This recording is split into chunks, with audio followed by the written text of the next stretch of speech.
തലമറയ്ക്കുന്നതും മറയ്ക്കാത്തതും എന്റെ അവകാശമാണെന്ന് പറയുന്നവരുണ്ടല്ലോ. എങ്കിൽ ഫാത്തിമ ബീബി റളിയല്ലാഹു തആല അൻഹ അലിയാര് തങ്ങളോട് പറഞ്ഞതെന്തെന്നറിയുവോ? അലിയേ, ഞാൻ മരിച്ച എന്നെ രാത്രിയിലേ കബറടക്കാവൂ, എന്നെ പകല് കബറടക്കരുത്, എന്നെ പകല് കബറടക്കരുത്. എന്തേ ഫാത്തിമ, എന്തേ പകല് കബറടക്കിയാൽ എന്താ? ഫാത്തിമ ബീവി പറഞ്ഞ മറുപടി എന്തെന്നറിയോ? സുബ്ഹാനല്ലാഹ്, എന്റെ ജനാസ പൊതിയുന്നത്, എന്റെ ജനാസ ചുമക്കുന്നത്, എന്റെ ജനാസ ഖബറിൽ ഇറക്കി വെക്കുന്നത് അന്യ പുരുഷന്മാരാണ് അലിയേ. എന്റെ ജനാസ കൊണ്ടുപോകുമ്പോ അവരെന്റെ ശരീരത്തിന്റെ വടിവ് കാണുന്നത് എനിക്കിഷ്ടമല്ല അലിയേ, അവരെന്റെ ശരീരം കാണുന്നത് എനിക്കിഷ്ടമല്ല. അതുകൊണ്ട് എന്നെ രാത്രിയിലേ ഖബറടക്കാവൂ.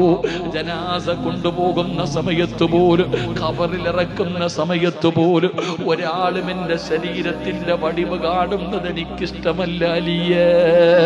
ഈ ഫാത്തിമയുടെ പുറകിൽ നിന്നാ നീ സ്വർഗത്തിൽ പോകേണ്ടത്. നീ ആരെന്നറിയുവോ?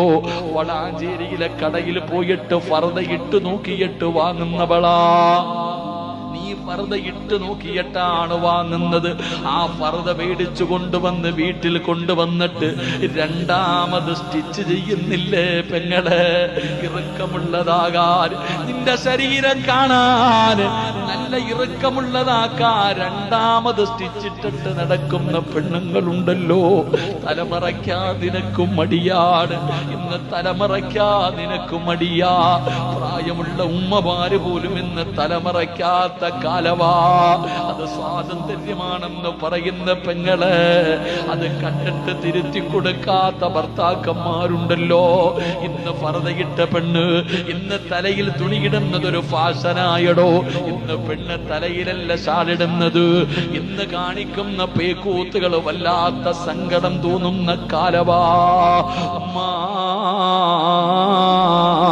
16, 18, 20, 25 വയസ്സുള്ള പെണ്ണുങ്ങളെ കാണിച്ചാ പറയാം അവര് ചെറുപ്പക്കാരാ, അവർക്ക് പക്വതയില്ലാത്തത് കൊണ്ടാ ചെയ്യുന്നതെന്ന്. ഈ 40 കഴിഞ്ഞ നിനക്കിനിയെന്നു പക്വത വരാനാ ഉമ്മ? ഇനി ഏത് കാലത്താ നീ നന്നാകുന്നത്? 40 കഴിഞ്ഞ ഏത് മനുഷ്യനും നന്നാകുമല്ലോ.